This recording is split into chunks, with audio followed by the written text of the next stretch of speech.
I call on the representative of Democratic People's Republic of Korea. Thank you, Mr. President. My delegation is compelled to take the floor to exercise its right of reply in response to the outrageous remark by South Korea. We categorically reject his absurd and even provocative remark. His remark reminds us of the catchy phrase, "A burglar is sounding a burglar alarm."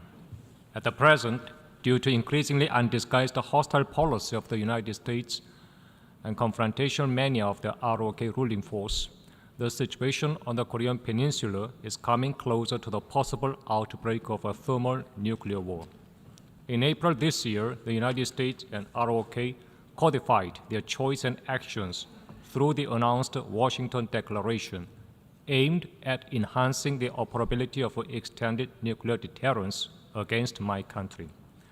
The United States and ROK has been frequently staging joint military exercises of aggressive nature by mobilizing all sorts of nuclear assets, such as nuclear aircraft carriers, submarines, and nuclear strategic bombers, under the pretext of offering extended deterrence. In addition, they put into operation the Nuclear Consultative Group and deployed a nuclear submarine loaded with strategic nuclear weapons for the first time in 40 years. Such military provocations of the U.S. and ROK constitute a most direct threat to the security of not only the DPRK, but also all other Northeast Asian countries. It is utterly deceptive to argue that the massive joint military drills involving all possible war resources are annual and defense-oriented. Which country on earth would believe that the scaled-up joint drills taking place under the war plans of occupation of a capital city, annihilation, and decapitation are defense-oriented? Which country on earth would sit idle in the face of aggressive nuclear strike means and outbursts of the alleged end of regime? Can aggressive war drills and deployment of nuclear strategic assets be compatible with the 2030 Agenda for Sustainable Development? Falsehood cannot be enforced into truth, and a wrong formula will not make a correct answer. On the other hand, the DPRK's launch of a military reconnaissance satellite is a corresponding countermeasure in response to military threats of the U.S. and its vessel forces, which have already overstepped the limit.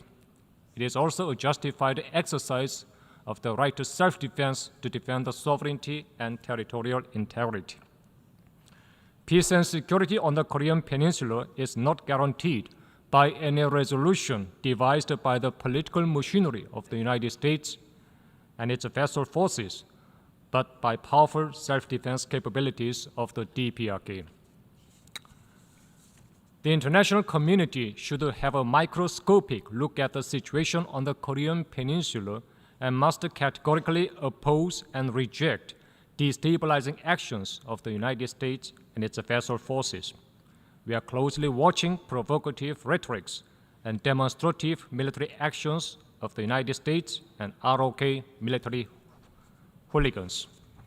The US and the ROK warmongers must bear in mind that the alleged security alliance would turn into insecurity alliance if they continue to commit any provocation infringing our sovereignty and territorial integrity and undermining peace and stability on the Korean Peninsula.